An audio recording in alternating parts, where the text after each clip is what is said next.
quelque chose qui m'est arrivé et qui a failli me faire rater mon projet de voyage. C'est-à-dire qui a failli me faire tout abandonner, tout oublier.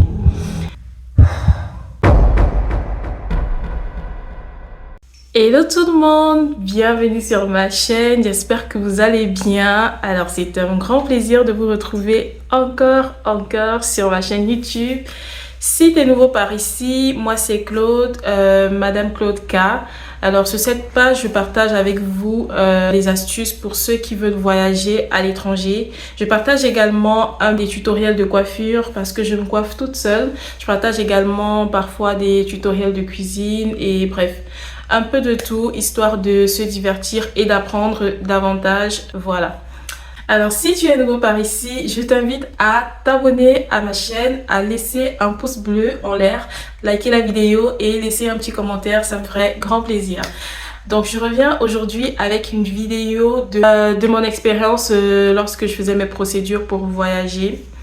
Alors, nous sommes au mois de mai et nombreux d'entre vous, nombreux sont ceux-là qui ont entamé leur procédure pour étudier à l'étranger et nombreux ont déjà reçu toutes leurs réponses, que ce soit Campus France, que ce soit Université de Luxembourg et bien d'autres pays. Pour ceux-là qui ont eu des refus, je vous encourage à ne pas baisser les bras. Dites-vous que l'année prochaine, vous reviendrez plus fort avec un meilleur dossier.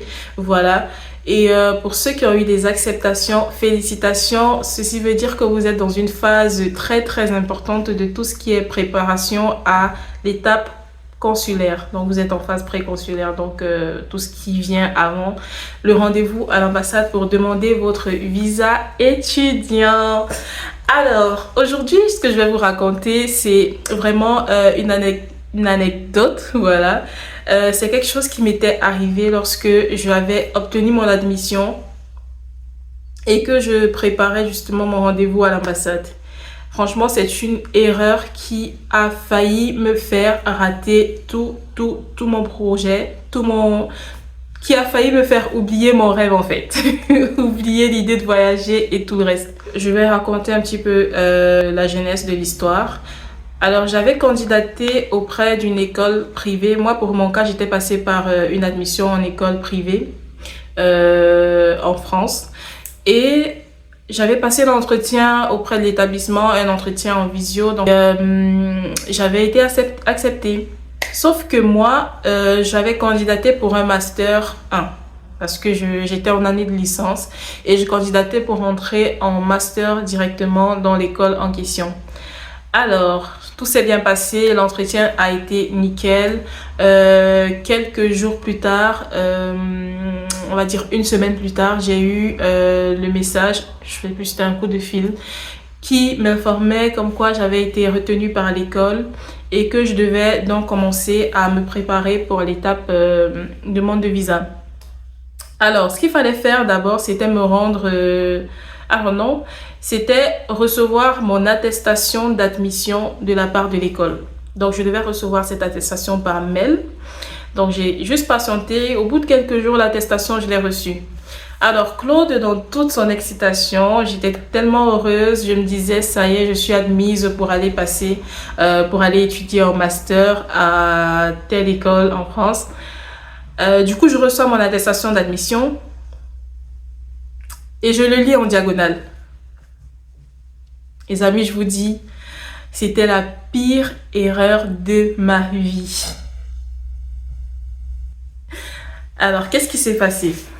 C'est comme ça que je lis l'attestation d'admission en diagonale.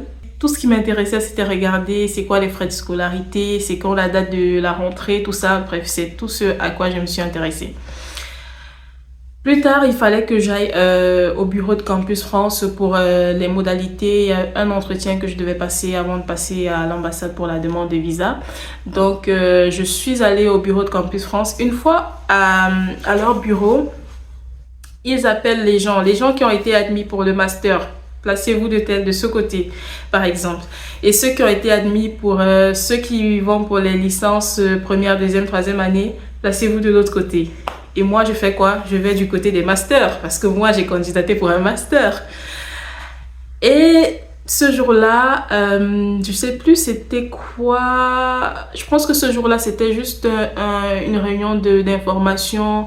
Il nous expliquait comment créer nos comptes en ligne, les comptes Campus France, comment les remplir et il nous proposait des dates pour l'entretien en question.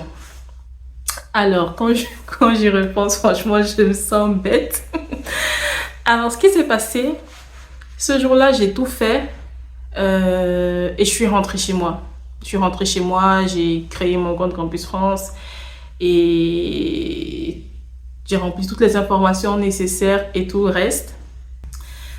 Alors, ce que je dois préciser, c'est que le jour du rendez-vous, du premier rendez-vous au bureau de Campus France, ce jour, ils ont demandé aux licences première, deuxième, troisième année de se mettre d'un côté et les masters de l'autre côté. C'était parce que, en fait, c'était le dernier jour de rendez-vous pour les licences première, deuxième, troisième année. Parce que les délais, en fait, pour les licences les délais sont souvent plus rapprochés que les délais pour les masters. Donc, le personnel à Campus France, eux, leur objectif, c'était de s'occuper rapidement des licences première, deuxième année parce que c'était leur dernier jour le dernier jour, ils recevaient ces étudiants-là pour leur donner leur rendez-vous. C'était le dernier jour. Passé ce jour-là, tu pouvais plus avoir de rendez-vous. Et après, il fallait qu'ils s'occupent juste des masters. Donc, moi, je suis allée m'aligner du côté des masters. Comme nous, on avait encore assez de temps, donc ils nous ont entretenus, ils nous ont informés, ils nous ont dit comment la procédure devait se passer à leur niveau, comment il fallait créer le compte en ligne, remplir les informations et revenir une fois que tout devait être prêt en ligne. Une fois que je devais avoir rempli toutes mes informations et inséré tous mes bulletins, mes diplômes, mes attestations de stage et tout le reste. Revenir maintenant pour qu'ils vérifient, qu'ils valident le compte en ligne et qu'ils nous donnent un rendez-vous pour l'entretien et pour ensuite nous envoyer à l'ambassade. Alors ce jour, je suis rentrée après cette séance d'information, je suis rentrée chez moi comme une grande fille, toute heureuse, tranquille. Et une fois chez moi, je sais pas, comme on dit souvent, quand c'est pour toi en fait. Quelque chose me dit, reprends ton attestation et relis-la. Du coup, je reprends l'attestation, je relis. Et là, je vois c'est marqué admise en licence 3. Donc, licence troisième année.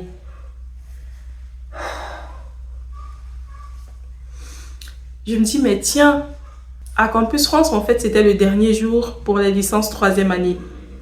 Et moi, qui pensais être admise en master, comment je fais? En fait, c'est fichu pour moi. Tout est fini. Je me disais, mais en fait, j'ai vu tout s'arrêter comme ça dans ma tête. Tout, je voyais comment tout était perdu. Tous les efforts de mes parents, tout était perdu. Hey, lendemain matin, parce que là, c'était en soirée. Du coup, le lendemain matin, je suis allée très tôt à la première heure à Campus France. J'avais les larmes aux yeux. Et je suis allée rencontrer les dames, je leur ai expliqué. Excusez-moi, j'ai pas bien lu mon attestation d'admission. Excusez-moi, j'avais pas vu que j'étais admise plutôt en licence. Est-ce que s'il vous plaît, vous pouvez m'accorder un entretien malgré le délai? Et je suis allée supplier. Et Dieu merci, les dames, elles n'ont pas été dures avec moi, quoi. Dieu merci, elles m'ont accepté, elles m'ont programmé pour un entretien. Et depuis ce jour-là, quand je reçois un document, je le lis entièrement. Les amis, prenez la peine de lire tous les documents que vous recevez dans votre procédure d'études à l'étranger ou peu importe la procédure, que ce soit pour aller étudier, pour aller travailler.